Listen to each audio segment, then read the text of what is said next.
My hands shook as I stood on stage at the biggest industry conference of the year. 500 executives stared at me from the packed auditorium. The presentation remote felt slippery in my palm as I clicked to the next slide. That's when everything went wrong. Instead of my carefully crafted marketing strategy, a blank screen appeared. Then random photos of cats. The audience started murmuring. My heart hammered against my ribs. What is this garbage? Daryl Ellis, my boss, stormed onto the stage. His face was red with rage.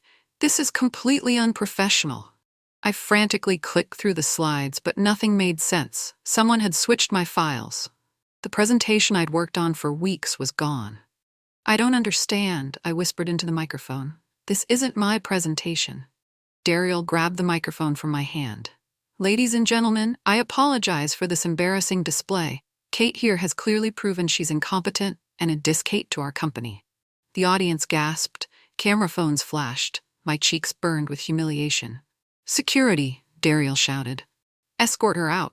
You're done in this industry, Kate.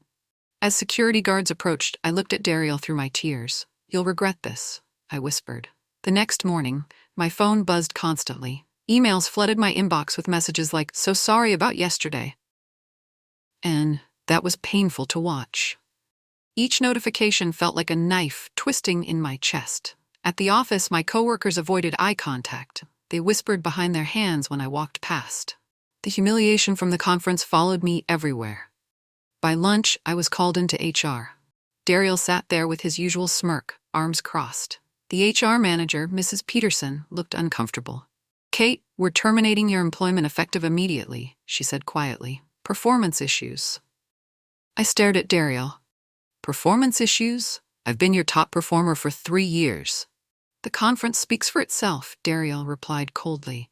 "You embarrassed our entire company." My hands trembled as I signed the paperwork. 3 years of dedication, erased in one moment. As I packed my desk, Daryl walked by and whispered, "Maybe you'll think twice before trying to outshine me again."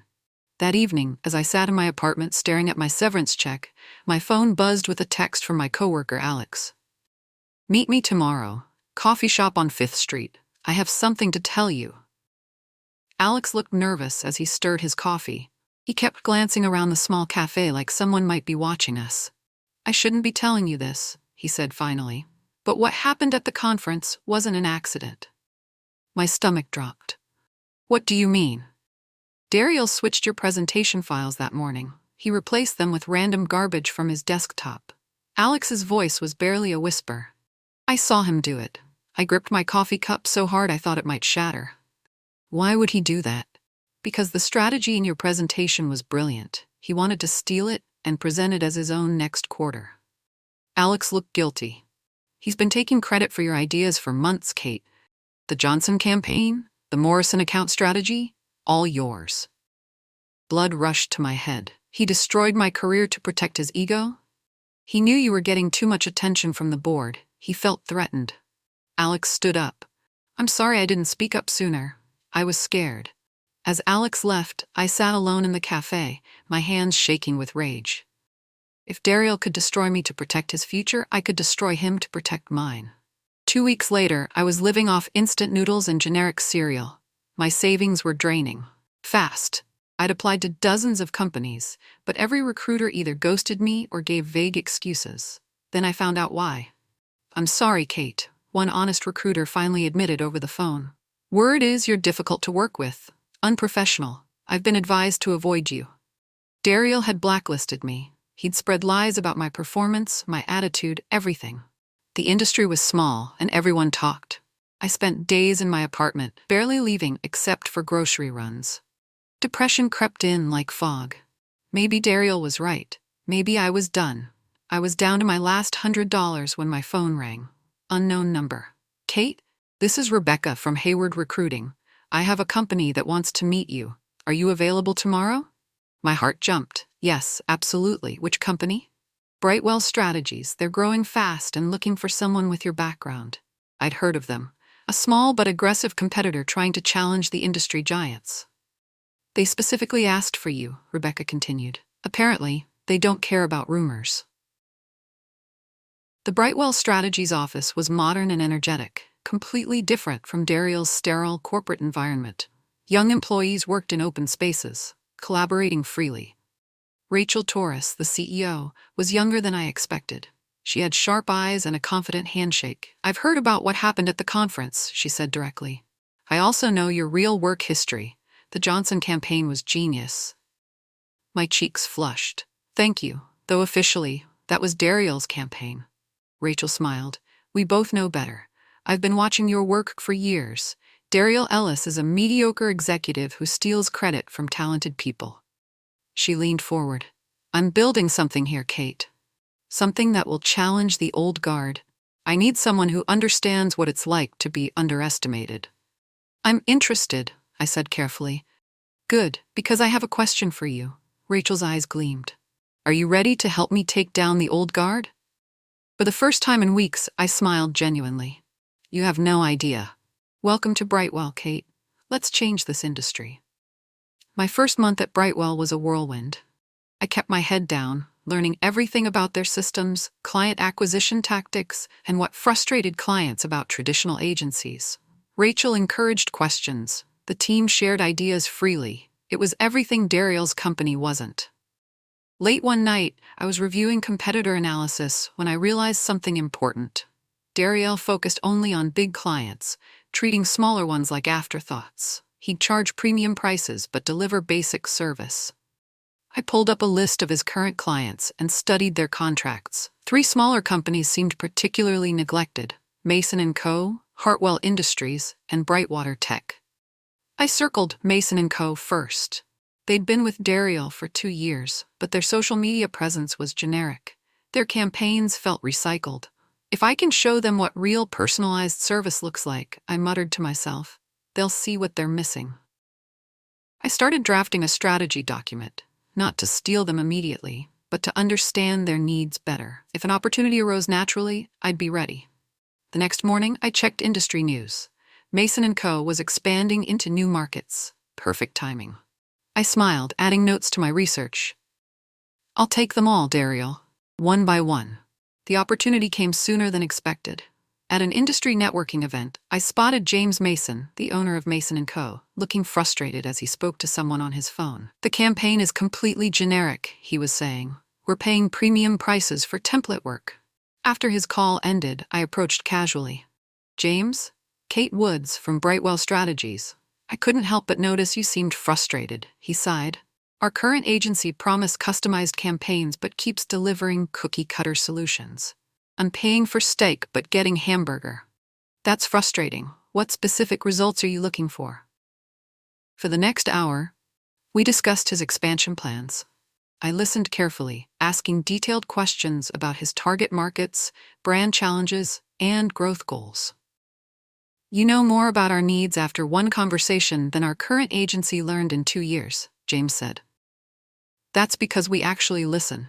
Would you be interested in seeing what a truly personalized approach looks like?" 3 days later, I presented a comprehensive strategy tailored specifically to Mason & Co.'s expansion. Every detail addressed their unique challenges. James was impressed. "This is exactly what we need. How soon can you start?" That evening, I received the email I'd been waiting for. "We're moving all our contracts to Brightwell Strategies." The next morning, Dariel's assistant probably fielded the angriest phone call of her career.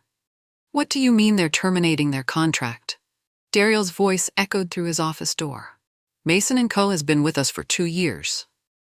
According to Alex, who still worked there, Dariel threw a stapler across the room. He screamed at his account managers, demanding explanations. "Find out who's poaching our clients," he shouted. "This doesn't just happen randomly." Meanwhile, I sat at my desk at Brightwell, calmly reviewing the Mason & Co. onboarding paperwork. Their first campaign was launching next week. Rachel stopped by my desk. "Nice work with Mason. James called me personally to say he's never felt more valued as a client." "Thank you. I just gave them what they deserved from the beginning." "Dariel Ellis is probably having a meltdown right now." Rachel chuckled. I smiled quietly. "This is just the beginning." My phone buzzed with a text from an unknown number. "You want more dirt on Dariel? I have plenty. Let's meet."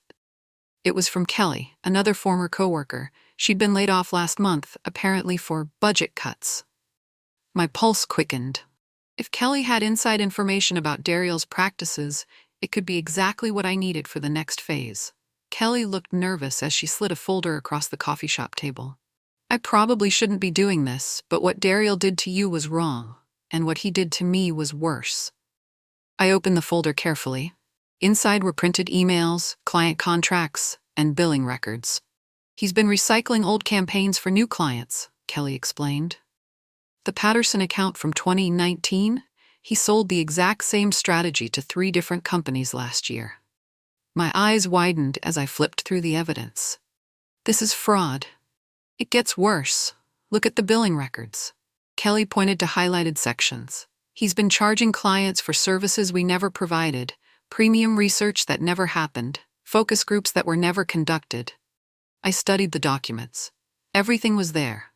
Emails discussing shortcuts, billing discrepancies, client complaints that were ignored. Why didn't you report this? Kelly laughed bitterly. To who? Dariel controls the narrative. He'd just say I was a disgruntled employee making things up. But you documented everything. I learned from watching what happened to you. I started keeping records of everything after that. Kelly stood up. Use this information however you want. I'm done with this industry. As she left, I whispered to myself, you gave me the rope you'll hang yourself with, Dariel. Greystone Industries was Dariel's second largest client.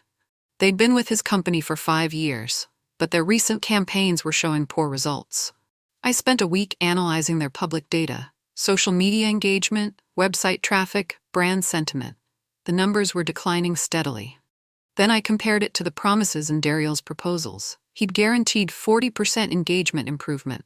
They actually dropped 15%. I didn't steal any confidential information. Everything I needed was publicly available or in Kelly's legally obtained documents. I requested a meeting with Greystone's marketing director, Patricia Wells. I'm not here to pitch you, I said honestly.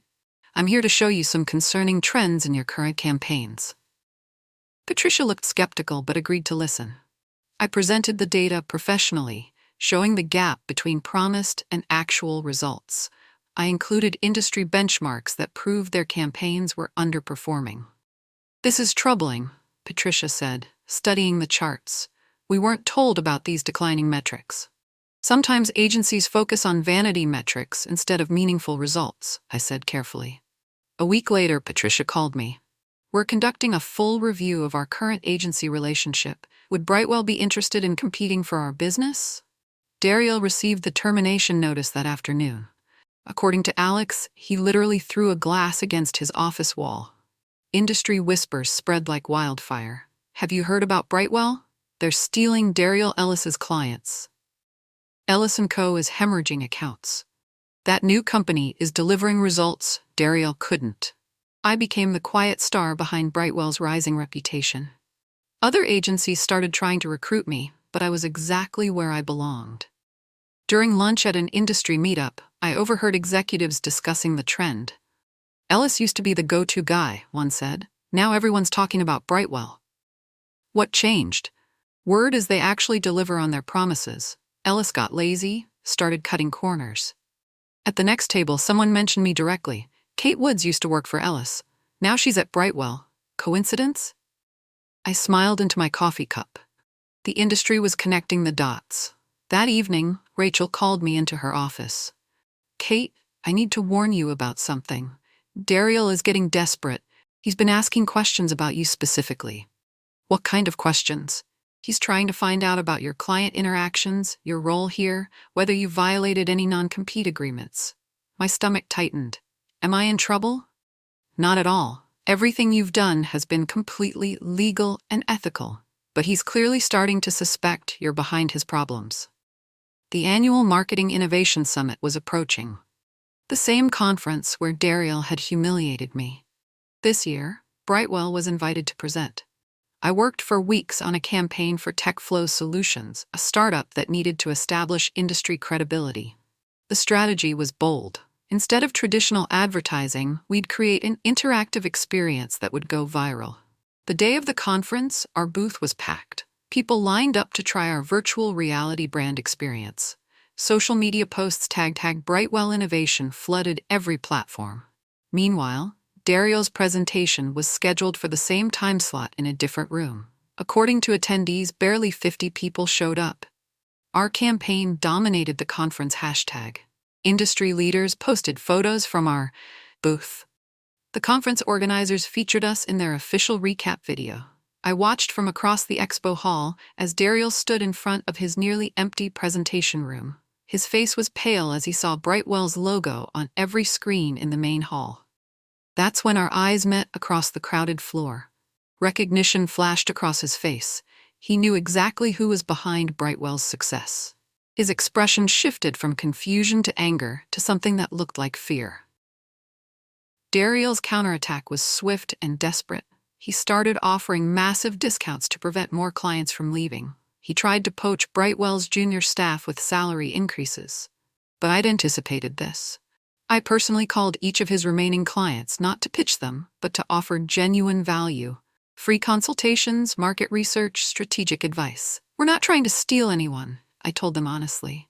We just want to help you succeed, regardless of who you work with. This approach was disarming. Instead of aggressive sales tactics, I offered partnership. Dario's discounts backfired. Clients wondered why his prices were suddenly negotiable. Did that mean they'd been overcharged before?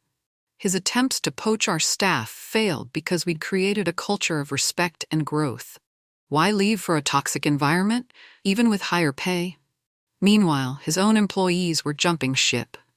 3 senior managers resigned in 2 weeks. Alex texted me, "It's chaos here. Dario is paranoid, thinking everyone's plotting against him." The irony wasn't lost on me. Dario had created the very environment that was now destroying him. That afternoon, I received an unexpected email from Harold Peterson, Dario's oldest and most loyal client. "Kate, I'd like to discuss a potential partnership with Brightwell. Are you available for coffee?" Harold Peterson had been with Dario's company for 8 years. He was their biggest client, representing nearly 30% of their annual revenue. "I've been watching what's happening," Harold said quietly. "Dario has become complacent. His campaigns feel outdated. His team seems demoralized." I listened without saying anything negative about Dario. I didn't need to. "I saw your presentation at the conference," Harold continued. "That was the kind of innovation I've been asking Dario for. He keeps promising changes but delivers the same old approaches." "What are you looking for specifically?" For 2 hours, Harold described his frustrations. Missed deadlines, recycled strategies, poor communication. He'd stayed loyal because of their history, but his patience was ending. I presented a comprehensive strategy that addressed every concern he'd raised. It was ambitious, but achievable. "This is exactly what we need," Harold said. "How soon can you start?" The next day, Dario received the termination notice. According to Alex, he didn't just throw something this time. He completely destroyed his office, screaming about betrayal and conspiracy. Losing Harold's account would cut Dario's revenue by millions. It was a devastating blow. That evening, I sat in my apartment, processing what had happened. I'd just landed the biggest client of my career, but it meant Dario's company was in serious trouble. The exodus accelerated. Within 2 weeks, 6 more employees quit Dario's company. His creative director, account managers, and even his executive assistant abandoned ship. Industry newsletters started covering the story. Ellison Co faces major talent drain. Brightwell Strategies emerges as industry disruptor. Rachel called an all-hands meeting. "We're growing faster than projected. We need to hire more people to handle the demand." I was promoted to senior strategy director, leading a team of 12 people, the same role Dario had denied me for years. My inbox filled with applications from people wanting to join Brightwell. Many were refugees from Dario's company, but others came from across the industry. Alex finally quit too. "I can't watch this anymore," he told me over coffee. "Dario has become paranoid and abusive. Yesterday he accused me of spying for you. Are you interested in joining Brightwell?" "Actually, yes, if you'll have me." That week, I received an anonymous email. "Kate, thought you should know. Dario has been lying to investors about his revenue numbers. He's claiming client losses are temporary and revenue will recover. The board doesn't know how bad it really is." I forwarded the email to Rachel. This could be important. The next week, an investigative article appeared in Industry Weekly. Ellison Co, Under investigation, questions raised about financial reporting. The journalist had somehow obtained information about Daryal's misleading investor presentations. The article questioned whether he'd been transparent about his client losses and revenue decline. I hadn't contacted the journalist directly, but industry sources were talking. When you lose major clients and employees simultaneously, people notice. Daryal's investors demanded an emergency board meeting. They wanted explanations for the discrepancies between his reports and industry observations. According to my sources, Daryal tried to spin the situation. He claimed the losses were temporary, that he was developing new strategies to recover. But the board had done their own research. They'd spoken to former clients, former employees, and industry experts. The pattern was clear. "We've lost confidence in your leadership," the board chairman reportedly told Daryal. "We're conducting a full audit of all client relationships and financial reporting." Daryal's company's stock, which had been steady for years, started declining. Industry analysts downgraded their rating from hold to sell. I watched the news coverage with mixed emotions. This was what I'd wanted, but seeing it happen felt surreal. The audit results were devastating. Daryal's company had been overstating revenue, understating client losses, and making promises they couldn't keep. Clients panicked.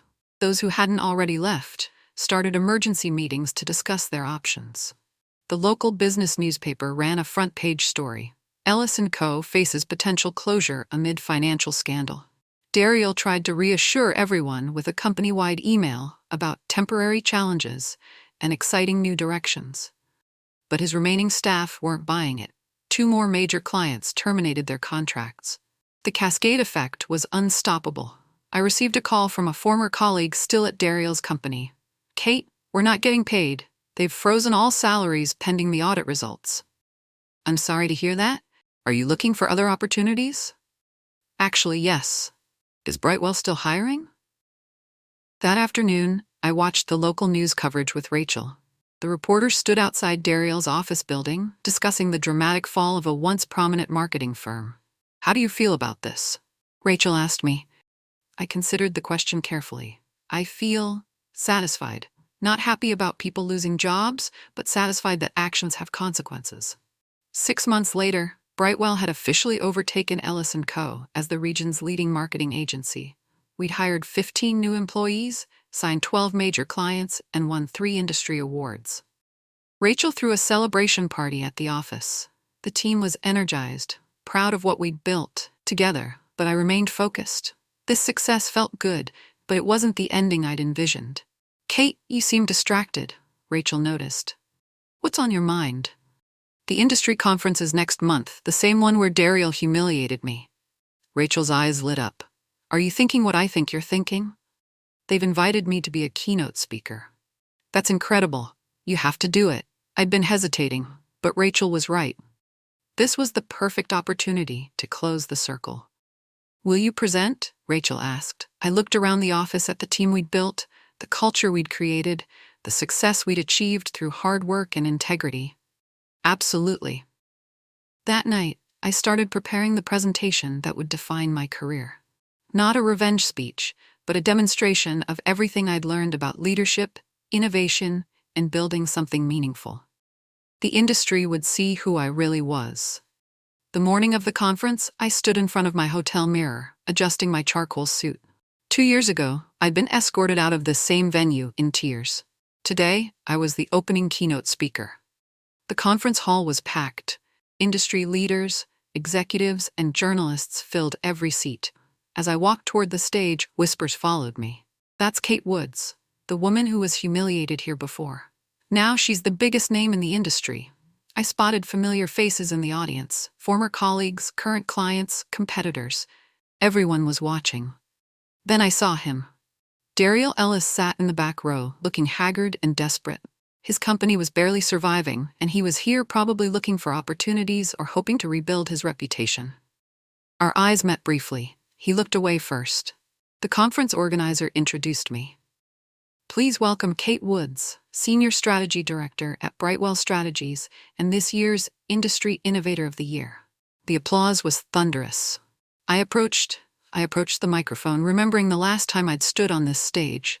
2 years ago, I left this conference believing my career was over, I began. Today, I'm here to talk about resilience, innovation, and the power of building something meaningful. For 45 minutes, I presented the strategy framework that had transformed Brightwell from a small competitor into an industry leader. I shared case studies, data insights, and practical applications. The audience was captivated.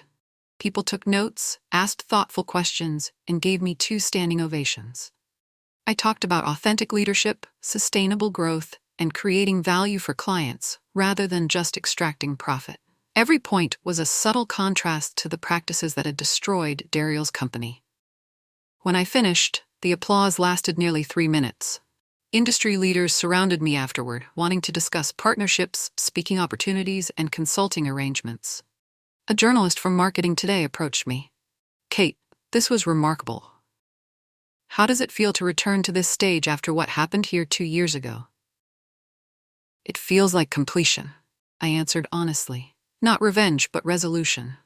As the crowd dispersed, I noticed Betrayal approaching slowly. He looked nervous, defeated. "Kate," he said quietly, "could we talk privately?" I glanced around the nearly empty conference hall. Of course. We found a quiet corner away from the remaining attendees. "I need your help," Betrayal said, his voice trembling. "My company is failing. I know I treated you terribly, but I'm desperate. Could you consult for us? Even part-time?" I studied Betrayal's face. The arrogance was gone, replaced by genuine desperation. This was the man who destroyed my reputation, called me incompetent, and had me escorted out by security. "You're asking me to save the company that fired me?" I asked calmly. "I know it sounds crazy, but you're the only one who can turn this around. I'll give you equity, a partnership, even the CEO position if you want it." "Betrayal, do you remember what you said to me on this stage 2 years ago?" He looked down. "I called you incompetent, a disgraced. You said I was done in this industry, that I'd never work again. I was wrong. I was protecting my ego, and I destroyed a good person in the process." I felt a strange sense of calm. This was the moment I'd imagined for 2 years, but it felt different than I'd expected. "I appreciate the apology," I said quietly, "but I can't help you." "Why not? You'd be saving jobs, rebuilding something valuable." I leaned forward slightly. "Betrayal, this is the same conference where you called me a disgraced in front of hundreds of people. I'm not here for revenge. I'm here because I built something better. I'm just returning the favor by letting you fail on your own." The next morning's Q&A panel was supposed to be about industry trends, but it quickly became about Betrayal's company. "There are rumors about Ellison Co facing bankruptcy," a journalist asked. "Can you comment on the industry consolidation we're seeing?" Betrayal was on the panel, sitting 3 seats away from me. He started sweating immediately. "Those rumors are greatly exaggerated," he stammered.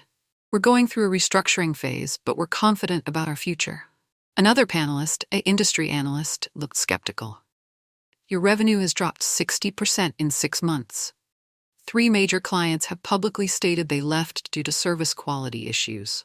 Betrayal's face reddened. "Every company faces challenges. We're adapting our strategies."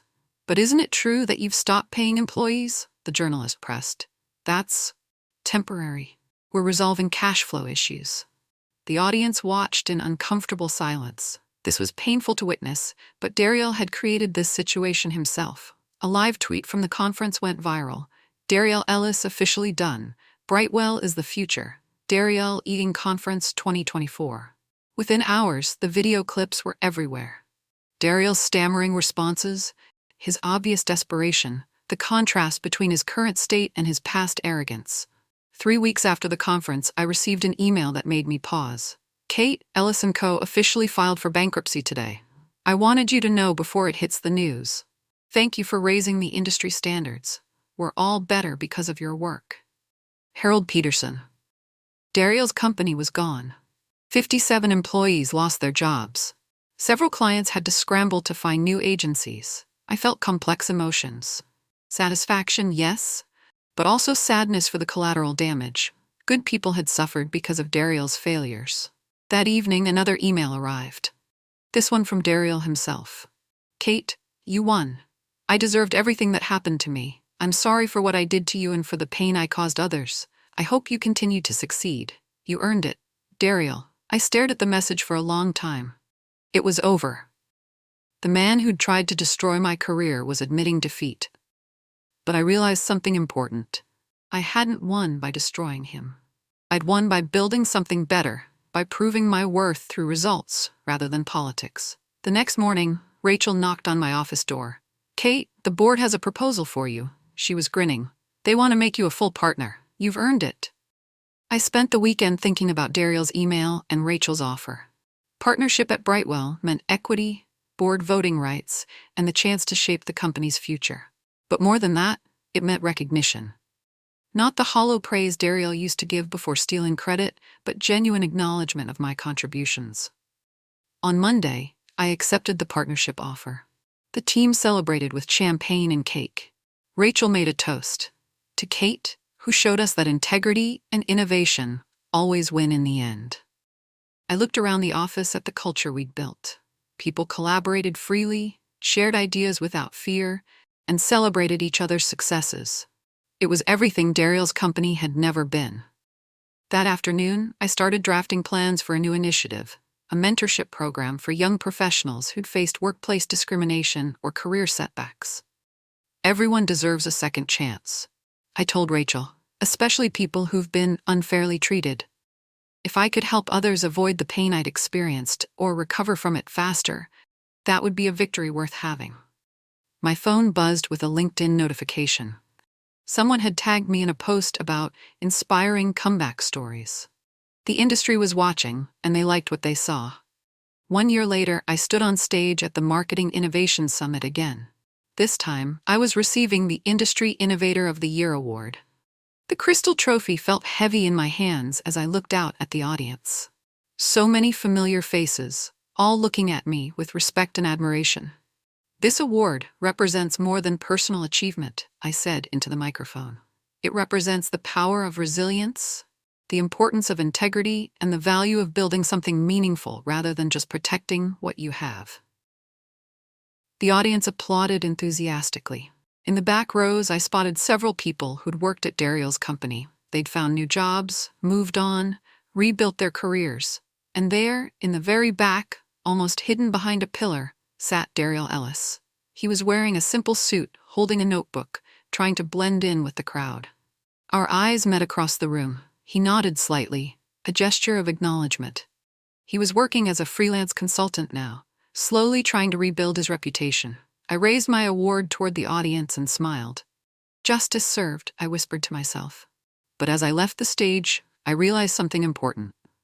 The real victory wasn't Daryl's downfall.